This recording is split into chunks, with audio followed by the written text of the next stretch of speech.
Barnstable residents honor veterans at a ceremony in Hyannis yesterday. Barnstable police arrest a Weymouth man for selling bath salts at a Hyannis convenience store. Plus, the town is looking for a few good plow operators. These stories and more on this episode of Barnstable Today. It's Tuesday, November 12th, 2013. I'm Sarah Mannel.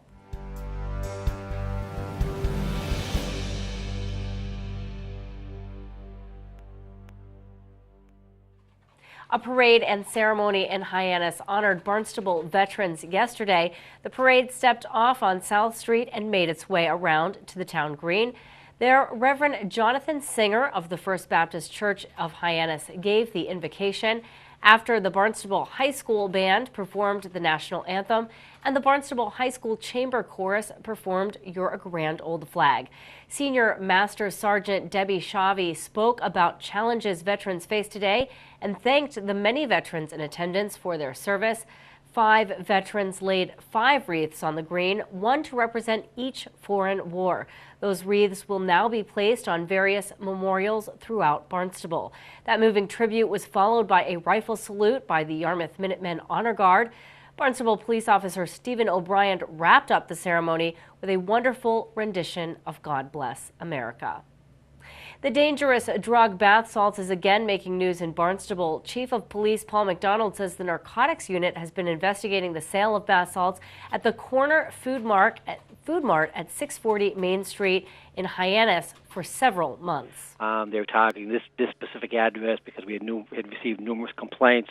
We were down a couple months ago. We were able to make an undercover purchase of the bath salts, and the problem with this, because they are designer drugs, we have to send these drugs off at DEA to be analyzed, because some of these items that are being sold over the counter, it specifically says not for human consumption, but also they are not illegal. These particular bath salts that are being sold at this establishment were declared illegal by DEA back in January of 2013. So hence we moved on with the investigation and we executed a search warrant yesterday. While not technically an illegal substance, bath salts are banned in Barnstable as they can create hallucinations, panic attacks, and violent behavior.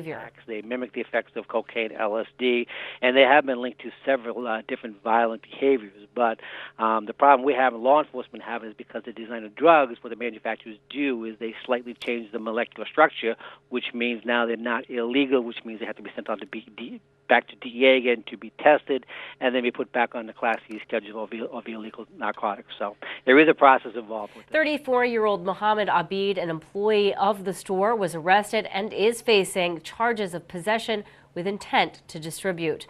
Meanwhile, police were called to Fresh Holes Road and Burses Way at about 7:30 Sunday evening on reports of shots fired. Almost the exact same time, there were 2 cruisers off in the same general area regarding a different investigation. When the call came in, one subject was seen fleeing the area, subject identified as Mark DeGrace. He was subsequently apprehended, searched. No weapons were found, but he was subsequently arrested for possession of a Class D substance with intent to distribute. He had a sizable quantity of marijuana on him and some cash. We then thoroughly searched the area with a gun dog. There were no rounds located. There was no damage. There was no shells recovered. We're not totally convinced that there were actually shots fired down there. Like I said earlier, there were 2 officers in the area, and they heard nothing. The incident remains under investigation, but as the chief says, he believes no weapon was discharged Sunday night. And an update on the drug arrest that resulted in the suspect being shot by police. 34-year-old Scott Jean of Centerville has been receiving treatment at Mass General in Boston. Chief McDonald says that the department received a call this weekend that Jean was being released. He was about to be released from Mass General from multiple surgeries that he had on his right arm. We sent 2 detectives up there to pick him up. He was arrested at Mass General and brought down here. He faces a litany of charges, several motor vehicle charges, leaving the scene, motor vehicle accident, property damage, failing stop for a police officer, 1 count of assault battery with dangerous weapon to a motor vehicle, 2 counts of assault by means of a dangerous weapon, and trafficking in Oxycontin. We did find, after the initial incident, we back and we checked the area, we did find a container with 239 Oxycontin tablets in it, which we know that he had discarded once he rammed the cruisers. So he is in custody and he's being held on $25,000 cash bail. This is not Jean's first experience with the law. In fact, he is currently out on bail for a previous drug arrest. The Department of Public Works is wrapping up a number of paving projects around town as the asphalt plants are preparing to close for the winter. DPW Director Dan Santos tells us the final project is a parking lot in downtown Hyannis. Our final paving project for this year is going to be at Ocean Street parking lot, which is the lot that is directly behind the bandstand on the town green. Yep. Off Ocean Street, and it's really in terrible condition, and it is a town lot. And pretty soon here, and we're getting down to the wire. The asphalt plants close usually in November around Thanksgiving, and they don't reopen until the spring. So we're trying to rush to get that one done. So we're planning, hopefully this week, to get that wrapped up. We've got some signs up, and we'll put out a press release so people know that they won't be able to park there for a few days. But I think once the work's done, they'll be appreciative that we did that, because it's there's been some tripping hazard, and there's some things sticking out of the ground there, and it's long overdue. So we're looking forward to getting that done this week. We will keep you up to date with details on that paving project. A day for work has not yet been set. NSTAR will be able to move forward with a transformer project on Mary Dunn Way. Public Works Director Dan Santos tells us a settlement was reached last week. We were at 2 weeks ago at a hearing at the Department of Public Utilities where NSTAR is looking for some zoning relief to construct an additional transformer over off Mary Dunn Road, which is smack dab in the middle of our water supply wells. We have 5 wells over there.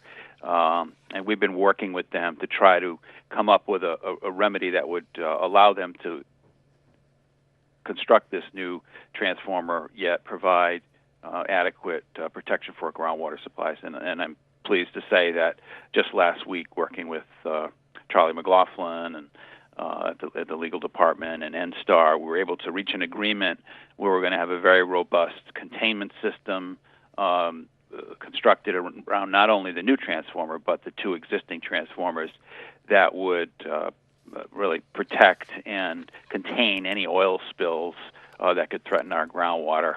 And there's some other details about future use of the properties that won't impact the water supply. But in the end, I'm very pleased that we were able to come to this settlement agreement with NSTAR, and we're going to work with the DPU to finalize that. But that's good news for our Hyannis water system in particular, where those wells supply water to. The transformer site is located within a wellhead protection district.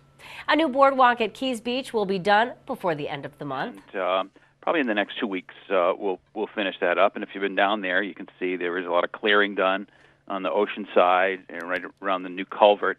And it's really going to be a very neat thing. And most of the framing is done. And what they're working on now, and they just started at the end of last week, is putting the deck boards on, which is a composite product. We did a lot of research, and we found a product that's going to be very durable and non-skid and very long-lasting. So that's a nice product to have there. And I think it's going to be a great addition, again, for public safety and getting people off the road, which in that area with that curve can be very dangerous. That project is the final touch on the culvert work that took place over the spring and summer. Finally, we might see some snowflakes today, and it's only the beginning of wintry weather. DPW Director Dan Santos says his department is continuing to search for contract plow drivers. Always looking for qualified plow drivers, people that own really, from pickup trucks with plows, right up through front-end loaders and big dump trucks. The requirement really is they know how to operate it, and that they have the proper commercial insurance that the town requires for them to plow. But we have very competitive rates, in some cases, some of the best rates on the Cape for plow drivers. So they just really need to call us over here at the Public Works Department, and they can get all the information they need. And the number is 508-790-6400, and we can put them in touch with the right people here to get any questions answered. Again, if you are interested, contact the Department of Public Works. Their number is 508-790-6400. That number one more time, 508-790-6400. With Barnstable Today, I'm Sarah Mantle.